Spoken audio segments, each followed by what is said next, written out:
Tajuk kita pada hari ini ialah haba pembakaran. Okay, ini adalah definisi bagi haba pembakaran. Okay, haba yang dibebaskan apabila 1 mol bahan dibakar dengan lengkap dalam oksigen berlebihan. Okay, kalau kamu tengok pada definisi dia, cuba kamu bandingkan dengan definisi haba-haba yang lain. Okay, apa persamaan dia? 1 mol.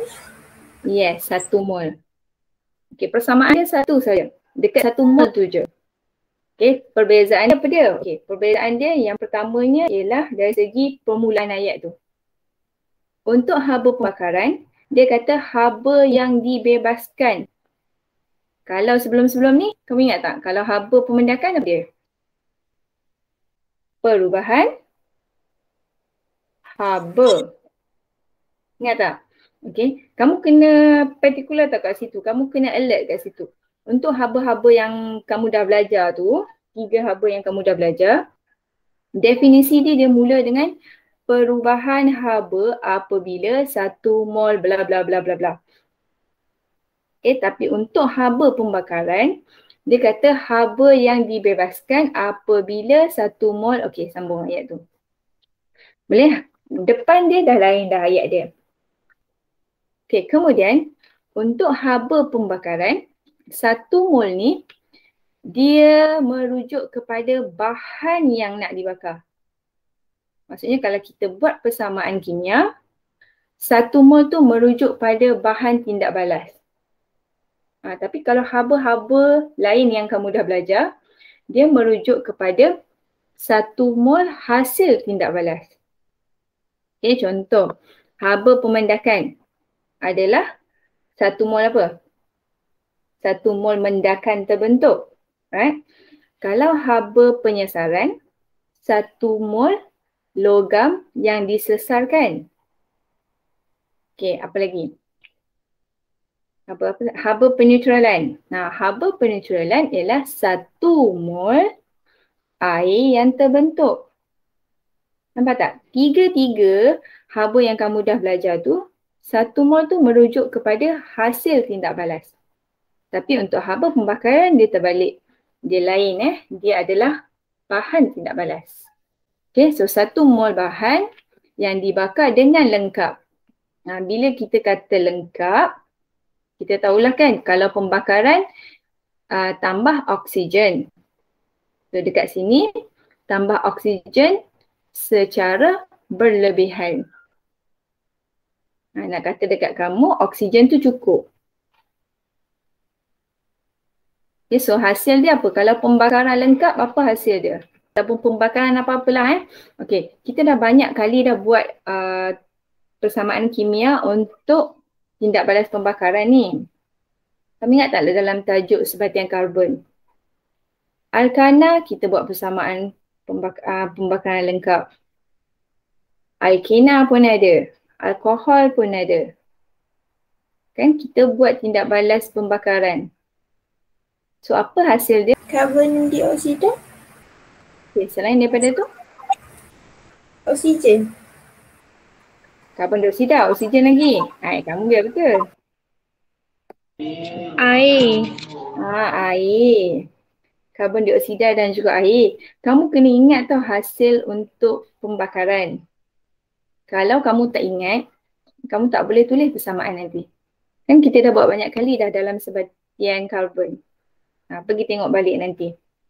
Kalau kamu perhatikan ada gambar rajah dekat depan ni. Ini adalah pemanasan air. Saya nak tanya kamu, ini adalah endotermik. Tindak balas endotermik ke tindak balas eksotermik?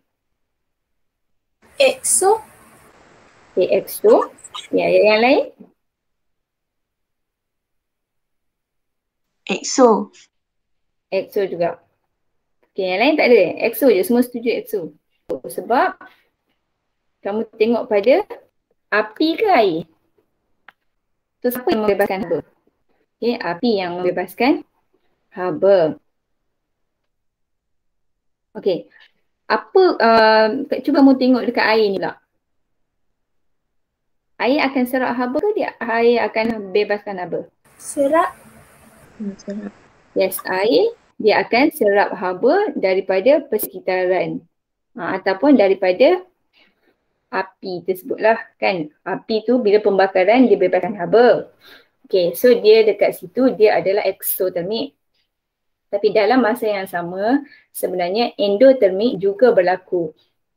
Okay, sebab air tu dia akan serap haba. Okay, kenapa saya tunjuk balik gambar ni dekat kamu? Sebab saya nak bagi tahu dekat kamu endotermik atau eksotermik dia adalah base pada apa yang kamu fokus. Kalau kamu fokus dekat api, kamu akan kata dia exo. Kalau kamu fokus pada air, kamu akan kata dia endo. So, sebenarnya dua-dua berlaku. Jadi kalau kamu kata exo pun betul, kamu kata endo pun betul. Okay, ingat tak dalam setiap haba yang kita kira, okay, haba pemedakan, penyesaran, penetralan, kan kita ada buat 3 anggapan.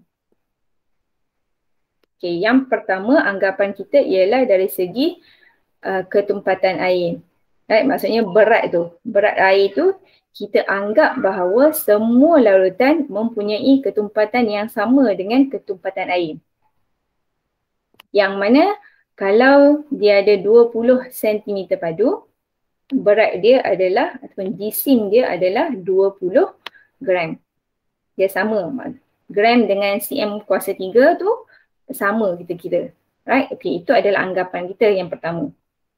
Anggapan kita yang kedua, kita sentuh tentang muatan haba tentu bagi air adalah sama juga dengan larutan-larutan yang lain. Yang mana nilai C kita 4.2 joule per gram darjah Celsius. Okay, itu anggapan kedua dari segi muatan haba tentu kita. Nilai dia tetap pemalar. Okay, kemudian anggapan yang ketiga, apa yang kita buat anggapan yang ketiga? Anggapan kita yang ketiga, kita kata tidak ada haba yang disesar keluar ataupun diserap oleh persekitaran. Okay, jadi dalam haba pembakaran ni sangat penting untuk kamu faham benda tu. Kenapa? Sebab dalam haba pembakaran, kita akan panaskan suatu bahan. Contoh kita akan panaskan metanol. Alkohol kan sejenis alkohol. Kita panaskan dia, bila kita lakukan pembakaran ke atas alkohol kita tu, dia akan bebaskan haba. Dan dekat sini, kita anggap semua haba tu diserap oleh air.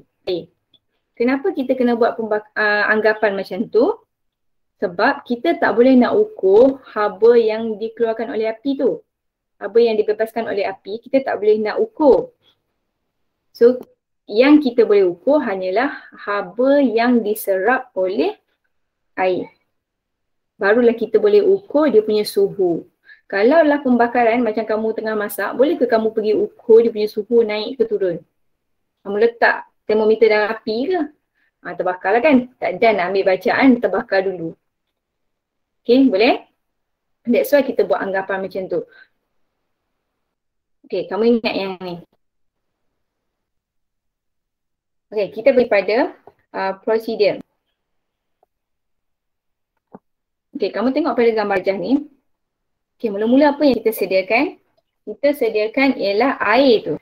Air tu adalah air suling Air suling tu, okay, kata kalau kita ambil 200 cm padu. Kita ambil dia punya isi padu dia 200.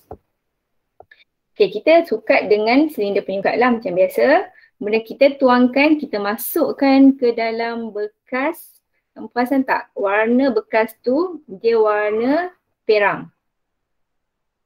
Okay, bekas tu bukan bikar biasa. Itu adalah tin kuprum. Ya, ataupun bekas kuprum. Kuprum kan logam dia warna perang kan.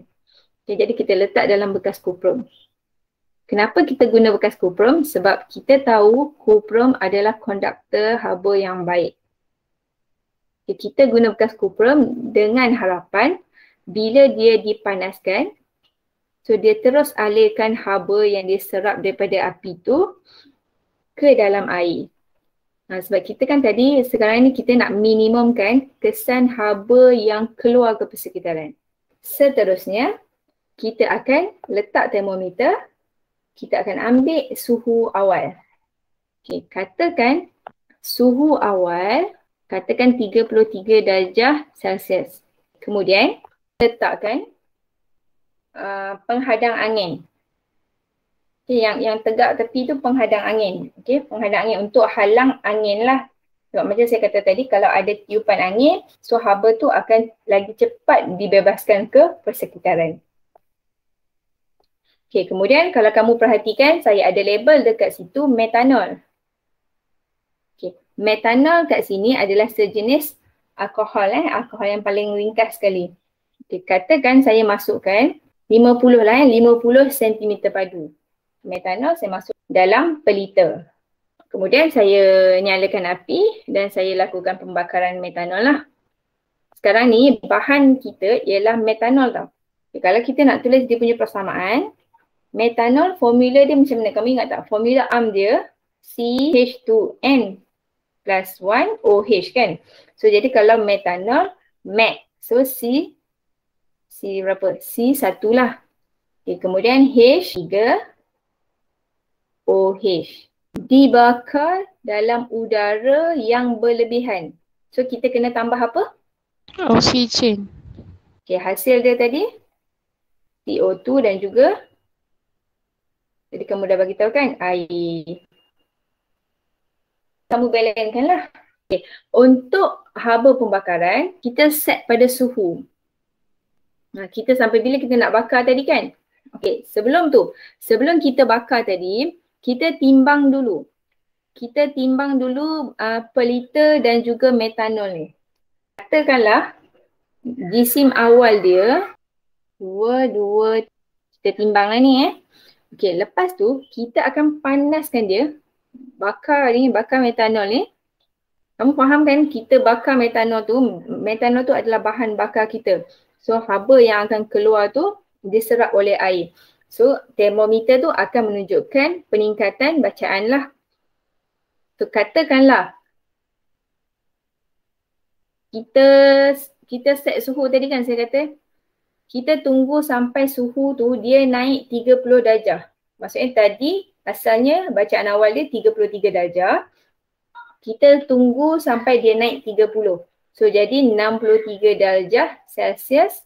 Bila termometer menunjukkan bacaan 63 darjah Celsius, kita stopkan. Kita stopkan pembakaran tu. Lepas tu cepat-cepat ambil pelita dengan baki metanol yang ada tu. Kita timbang balik. Dan bila kita timbang, berat dia akan kurang lah kan sebab metanol tu dah dibakar. So jadi katakanlah 221.89 gram. Jisim akhir kita. So dah berkurang dah sikit. So jadi bila kamu nak kira haba pembakaran, okay, kamu guna konsep yang sama macam hari itulah. Mula-mula nak kira apa? Kalau nak kira haba, kira Q dulu. Okay, Q sama dengan MC theta kan? Okay, M kita berapa? 50. Tadi saya beritahu berapa Sekejap. Oh 50 sebab saya kata 50 metanol kan?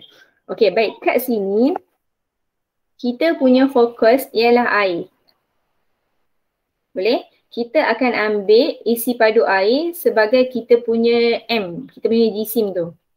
Sebab tadi kan saya kata, kalau kita nak ukur haba pembebasan ni, haba yang dibebaskan oleh metanol ni, kita tak boleh nak ukur pasal perubahan suhu dia kita tak dapat catat. Tapi kita gantikan dengan anggapan bahawa semua haba yang keluar daripada metanol ni, semuanya diserap oleh air. Air yang simpan haba dia tu. Jadi kita ukur haba yang ada dalam air ni. Sebab tu tadi kita buat anggapan haba yang dibebaskan sama dengan haba yang diserap oleh air. Okay, jadi sekarang kita akan ambil jisim air. Sebab nanti kita nak ambil perubahan suhu pada air. Okay, so jisim air 200 gram.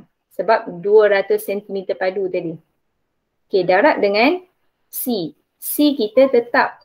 Pemalas memang soalan akan bagi 40.2 jog gram negatif 1, darjah Celsius pun negatif 1. Okay, kemudian kamu darab dengan perubahan suhu kita. Perubahan suhu kita tadi kan kita dah set, kita nak bagi dia naik 30 darjah Celsius sahaja. Kenapa kita set banyak mana suhu yang kita nak ambil? Sebab kita tak boleh biarkan tunggu metanol tu terbakar sampai habis. Sebab kita tahu metanol dia punya sifat dia alkohol. Alkohol ni mudah meruap. So bila dalam keadaan panas, so lagi cepatlah dia meruap. Nanti bila kita nak timbang dia punya jisim tu, dia jadi salah. Boleh ke? Okay, so kira pakai kalkulator, tekan sahaja.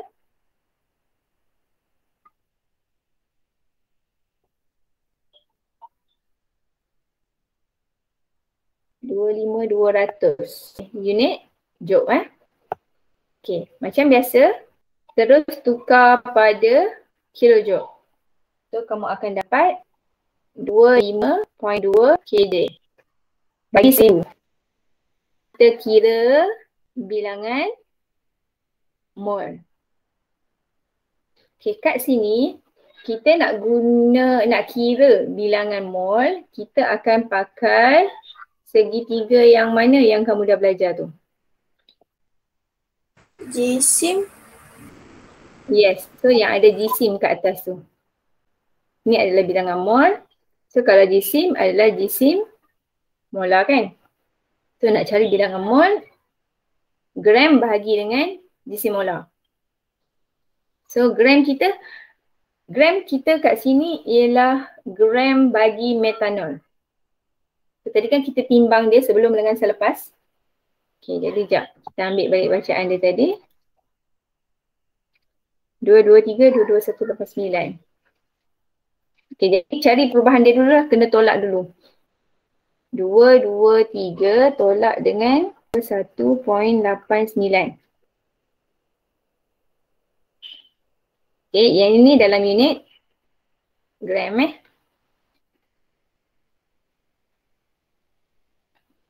Okay, kemudian bahagi dengan jisim molar. Jisim molar kita CH3OH tadi lah. So kira C tadi 12,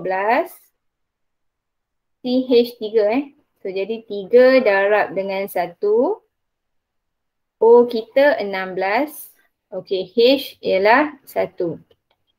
Gram, mol, negatif 1. Dia punya unit. Okay, tolong kira Sat. Okay, akan dapat 0.0347.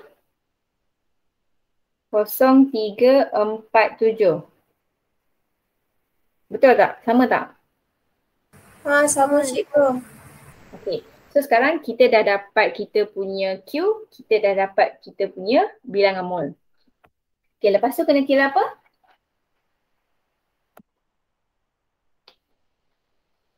Prosedur sama je.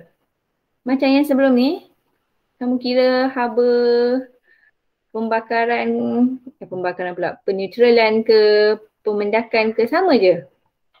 Lepas kita dah dapat semua, kita akan guna formula. Yang ni Queen nak harta.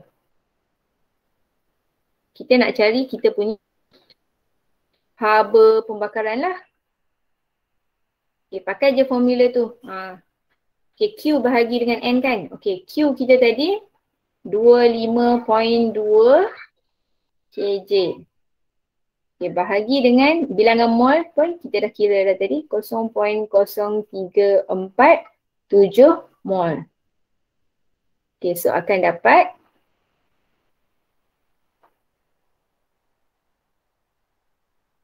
726 kJ mol negatif 1.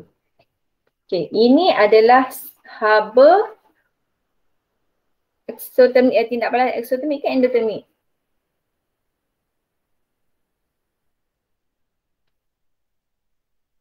Endo. Kalau kamu rujuk pada air, dia endo. Tapi ingat tak tadi, benda yang kita nak kira sebenarnya tadi ialah haba yang dibebaskan oleh pembakaran metanol tu. So jadi kita sekarang ni, kita nak kira yang sebenarnya adalah yang api tadi. So kita exo lah. So kena letak negatif. Bukan yang air. Air tu masa kita nak buat pengiraan sahaja, kita nak dapatkan maklumat Q dengan bilangan, nak dapatkan maklumat perubahan haba tu sahaja. Boleh? Tapi dari segi yang realnya memang kita nak ukur pembakaran metanol tu. Sebab tu nama dia haba pembakaran. Dapatlah kita punya nilai haba pembakaran bagi metanol ialah negatif 726 kilojoule per mol. Kamu dah dapat kira, kamu bolehlah lukis gambar rajah aras tenaga. Kalau dalam eksperimen, kita akan buat beberapa jenis alkohol. Kalau yang ni kita buat metanol kan? Okay, lepas kita buat metanol, kita repeat pula dengan etanol. Okay, lepas tu kita dah siap etanol, kita buat pula untuk propanol. Dan seterusnya lah butanol dan seterusnya, okay, pentanol semua. Kenapa kita repeat, kita ulang dengan menggantikan alkohol yang berlainan? Okay, sebab kita nak tengok adakah haba pembakaran bagi metanol ke, etanol ke, propanol ke sama je. Okay, sebenarnya selepas kita buat eksperimen, hasil dia ialah bila lagi banyak karbon, metanol ni dia C1. Okay, kalau etanol dia C2. So C dia lagi banyak kan? Okay, so lagi banyak karbon ataupun C tu, lagi tinggi dia punya haba pembakaran. Boleh dapat lagi banyak bilangan C tu, lagi tinggi haba pembakaran. Okay, yang ni kamu tengok langkah berjaga-jaga sepanjang eksperimen tadi. Okay, soalan suku tanya jugalah yang ni. Okay, gunakan tin kuprum supaya pemindahan haba berlaku dengan baik.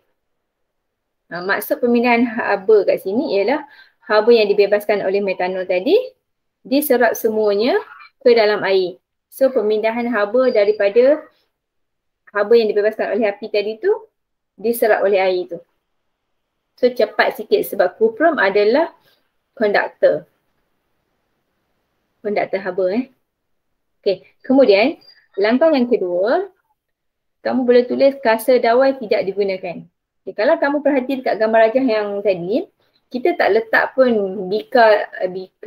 bekas kuprum tadi atas kasa dawai. Sebabnya kalau kita letak kasa dawai ni dia akan serap haba. So, jadi nanti kuranglah haba bila kita nak kira dekat air tadi. Kan? Okay. Kira macam haba diserap oleh radas lah. So that's why kita tak guna kasa dawai. Okay, kemudian kedudukan pelita dilaraskan supaya nyalaan api sampai ke dasar kuprum. Okay, maksud dia kat sini, kalau kamu perhati dekat gambar rajah tadi ni, okay, bawah pelita ni saya ada letak satu box. Ini bongkah kayu. Saya letak bongkah kayu tu supaya nak tinggikan keadaan pelita tu, supaya nyalaan api ni dia cecah bekas kuprum tu. Kena bekas kuprum tu. Jadi haba boleh terus dipindahkan. Kalau tak kena, haba api tu dia kena pada udara kan. So jadi nanti ada tiupan angin bawa haba tu ke tempat lain. Okay, jadi tak dapat diserap oleh air. Okay, yang seterusnya, timbang pelita secepatnya untuk elak kehilangan alkohol secara penyejatan.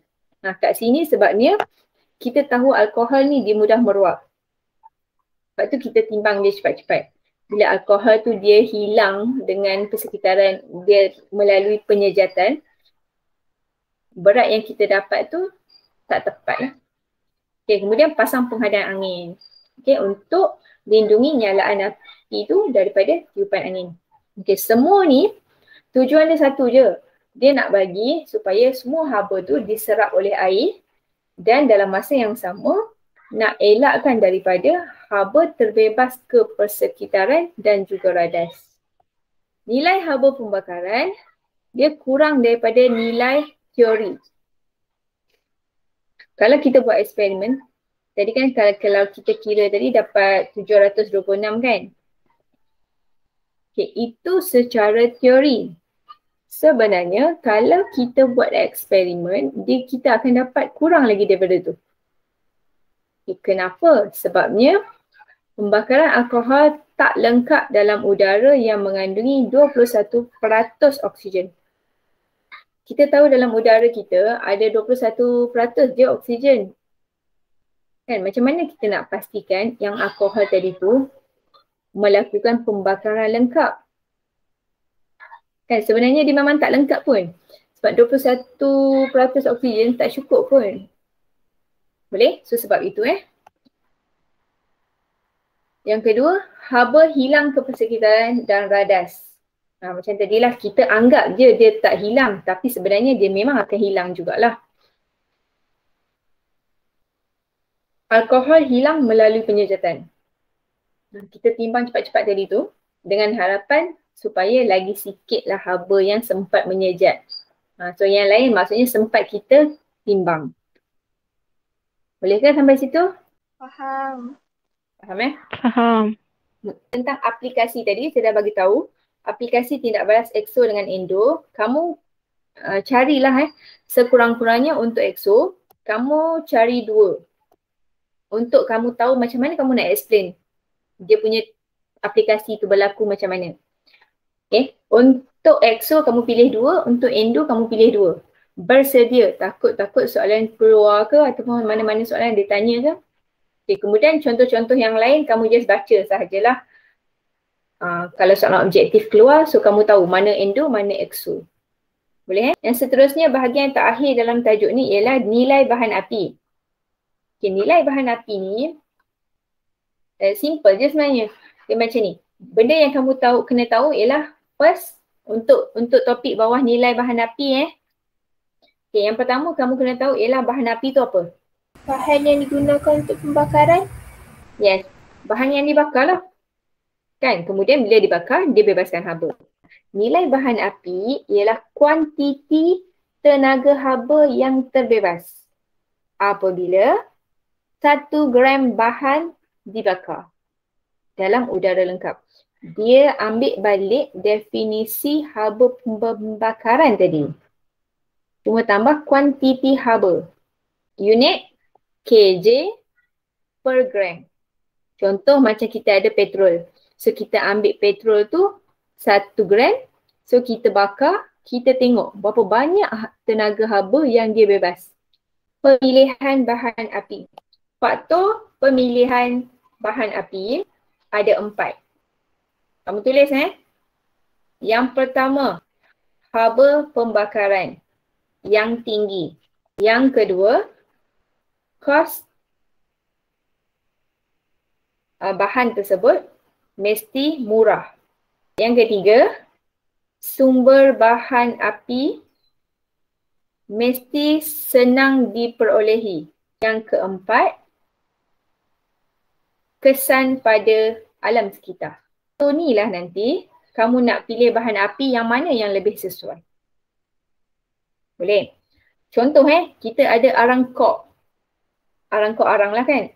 Okay, haba pembakaran dia tinggi ke rendah?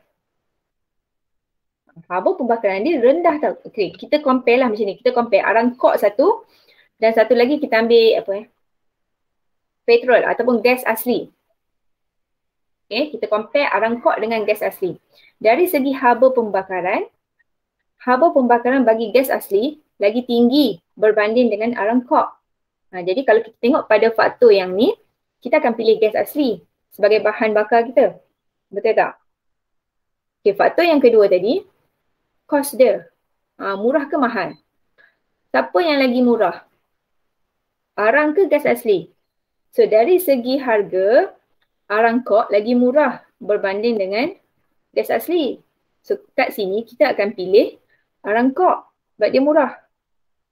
Okay, yang ketiga, kita tengok sumber bahan api tu. Kalau arangkok, kita senang je nak dapat. Betul tak? Daripada pokok-pokok saja. Tapi kalau gas asli, kamu kena pergi melombong kat tengah-tengah laut tu. So, jadi sukar untuk dapatkan sumber dia. Okay, so jadi sekali lagi, kita akan pilih arangkok. Okay, tapi berdasarkan faktor yang keempat pula, kesan pada alam. Okay, tengoklah kesan pada alam. Gas asli ke arangkok yang akan menyebabkan pencemaran? Arang. Arang, okay. So jadi, kalau kita nak pilih bahan api, so kita kena berdasar kepada empat-empat faktor ni. Okay, so sampai situ sahaja untuk hari ni. Okay, terima kasih semua.